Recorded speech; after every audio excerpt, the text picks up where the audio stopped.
कक्षा 9 के हमारे प्यारे विद्यार्थियों, मैं सुमन तिवारी हिंदी कक्षा में आज आप लोगों के लिए मीराबाई की पदावली जो कि 3 हम लोग पढ़ चुके थे, चौथा काव्य आज हम लोग देखेंगे।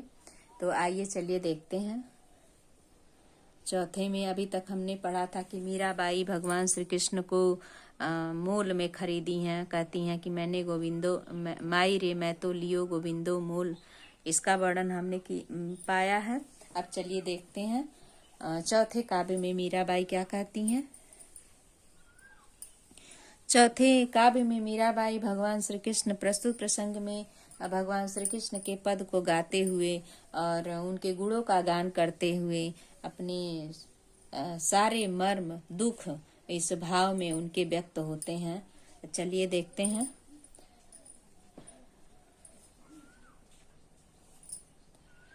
मैं तो सावरे के रंग राची, साज सिंगार बांध पग घुंघरू, लोक लाज तज नाची, गई कुमति लय साधु संगति, भगत रूप भई साची, गाय गाय हरि निस दिन, काल ब्याल सुबाची, उड़ बिन सब जग खारो लागत, और बात सब काची, मीरा श्री गिरधर न लाल सुभगति रसीली जाची।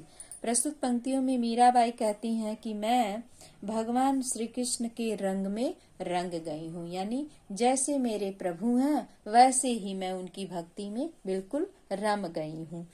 प्रस्तुत पंक्तियों में वर्णन करते हुए कहती हैं कि मैं तो सांवरे के रंग, यानी मेरे प्रभु सांवले रंग के हैं, उन्हीं के रंग में मैं क्या हो गई हूँ, बिल्कुल रंग गई हूँ। यानी उनकी जो भक्ति है उसी भक्ति में मैं क्या हो गई हूँ, लीन हो गई हूँ, डूब गई हूँ। साज सिंगार बांध पग घुंघरू, लोक लाज तज नाची, सिंगार करके अपने आप को भक्ति से सजा करके, भक्ति से सिंगार करके, भक्ति रूपी घुंघरू अपने पग में बांध करके, लोक लज्जा यानी सांसारिक जो लज्जा होती है उसे मैंने तज दिया है, छोड़ दिया है, और छोड़ करके मैं प्रभु के भक्ति में मगन हो करके मैं नृत्य कर रही हूँ, मैं नाच रही हूँ। गई कुमति लय साधु संगति, मेरी जो दुर्बुद्धि थी वह समाप्त हो गई है और मैंने ले लिया है, धारण किया है क्या, साधुओं की संगति को।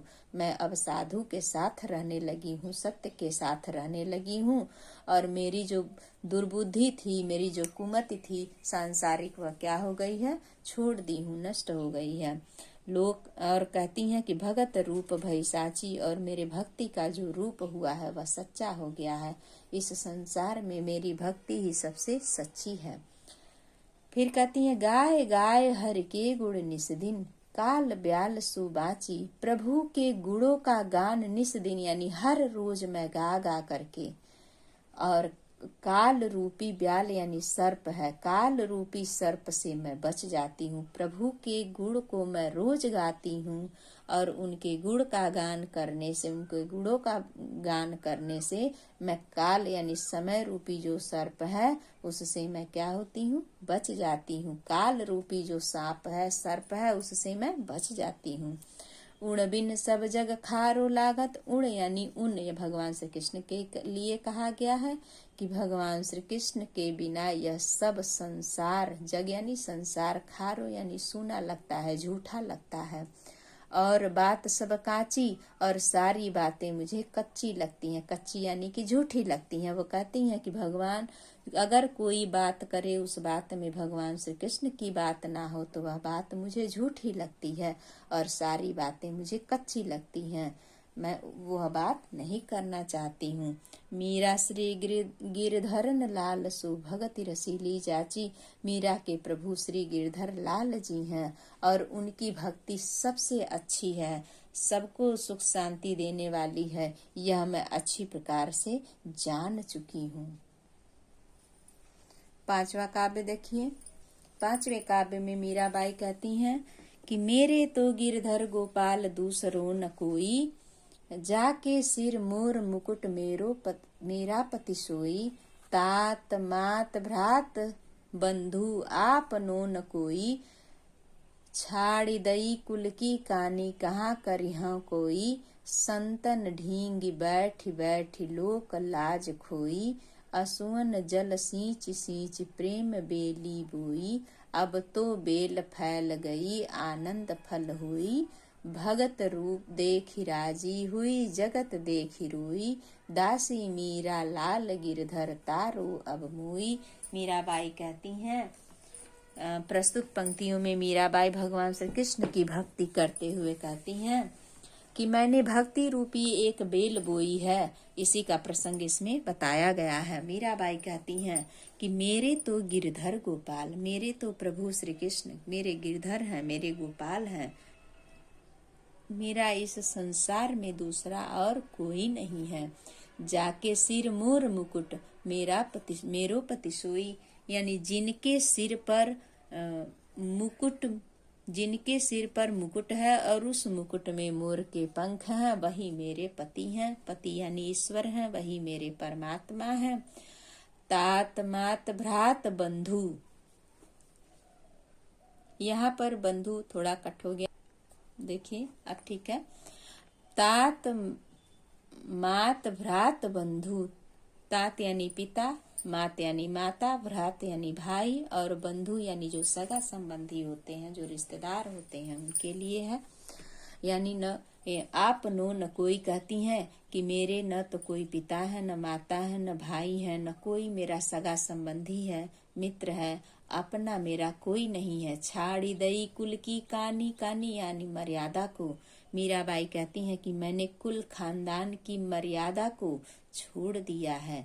कहाँ करी है कोई, अब कोई कुछ भी कहा करे, मुझे उसकी परवाह नहीं है। संतन ढींग बैठी बैठी लोक लाज खोई, संतों के साथ संत यानी जो सतजन होते हैं, जो साधु लोग होते हैं, उनके संग में, ढींग यानी संग में बैठ बैठ करके जो सांसारिक रूपी लोक लज्जा है उसे मैं खो दी हूँ, यानी छोड़ दी हूँ। अब यहाँ संतन ढींग बैठ बैठ कर लोक लाज सब खोई, मीराबाई के कहने का अर्थ यह है कि मीराबाई एक मेवाड़ खानदान की बहू रहती हैं और उनके पति की मृत्यु होने पर उन्हें घर में अच्छा नहीं लगता था, तो कृष्ण का भक्ति और भजन करती थी। तो वह भक्ति भजन किसी भी साधु संगति में चली जाती थी, कहीं भी मंदिर में बैठ करके भजन करती थी।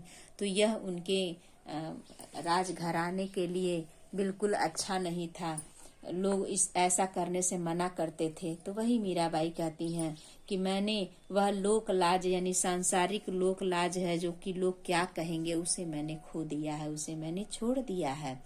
अब कोई कुछ भी कहा करे, वह केवल प्रभु की भक्ति में ही लीन रहती हैं, ऐसा कहने का अर्थ यहाँ है।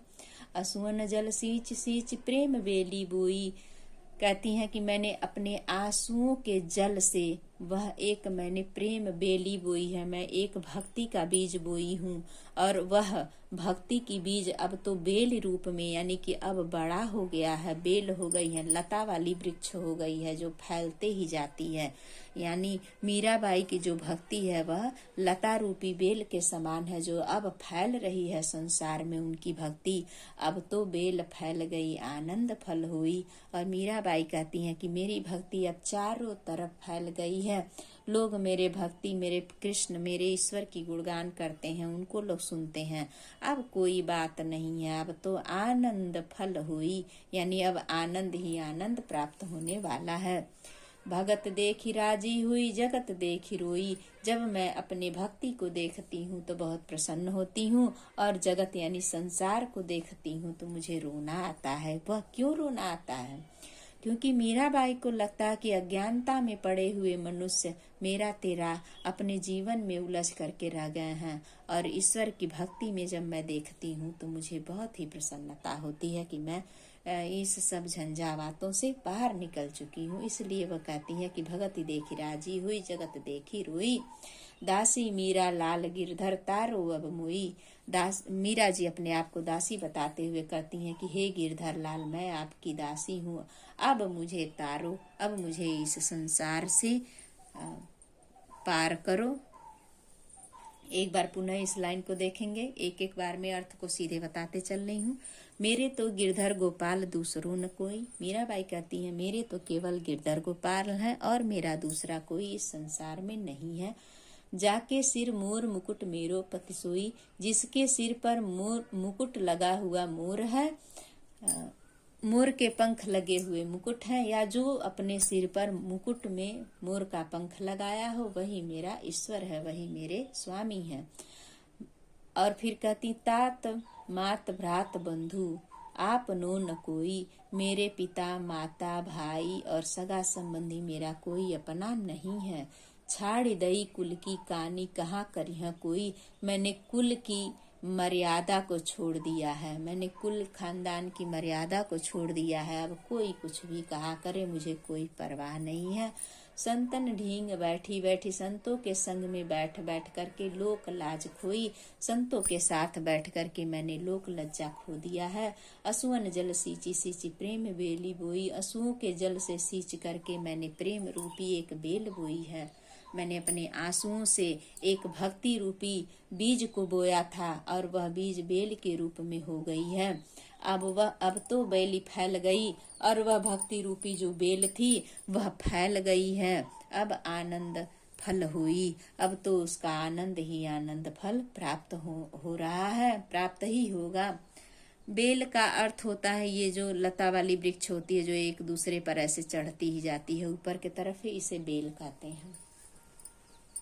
श्रीफल वाला बेल मत समझ लीजिएगा आप लोग, जिसका शरबत बन के हम लोग पीते हैं, ठीक है। भगत देखी राजी हुई, जगत देखी रोई। मीराबाई कहती हैं कि जब मैं अपने भक्ति को देखती हूँ तो बहुत प्रसन्न होती हूँ, बहुत सुखी होती हूँ, और जब संसार को देखती हूँ तो मुझे रोना आता है। दासी मीरा लाल गिरधर तारो अब मोई। मीराबाई कहती हैं कि हे गिरधर लाल, मैं आपकी दासी हूँ, मुझे अब तारो, मुझे इस संसार से निकालो। ठीक है, तो आपको यह कैसा लगा? मुझे लगता है कि 9th में पढ़ने वाले बच्चे थोड़ा बहुत कम समझ पाते हैं इसमें कठिन शब्द को, इसीलिए मैं थोड़ा बहुत बड़ा करके बताई हूँ। अगर आपको फिर भी कुछ समझने में कठिनाई आती है तो एक बार कमेंट अवश्य करिएगा। मैं जिस भी वीडियो में थोड़ी कठिनाई आती है उसको कमेंट करिए, मैं उसे दोबारा पढ़ाने की कोशिश करूंगी कि मैं उसे समझाऊं, कि आपके अपने शब्दों में समझा करके मैं वहां आप लोगों को ले आऊंगी उस भाव तक। तो आप यह वीडियो देखिए और एक दूसरे तक शेयर करिए प्लीज़। मेरा रिक्वेस्ट है कि जब तक शेयर नहीं करेंगे तब तक कोई समझेगा नहीं। और मैं अगर अच्छा पढ़ाती हूँ, आपके समझ में आता है, तो ज़रूर इसे शेयर करिए। कुछ नहीं तो अपने ही व्हाट्सएप मोबाइल पर शेयर करिए, अपने मित्रों को करिए। ठीक है विद्यार्थियों, धन्यवाद। अगली कक्षा में पुनः मिलते हैं जल्द ही।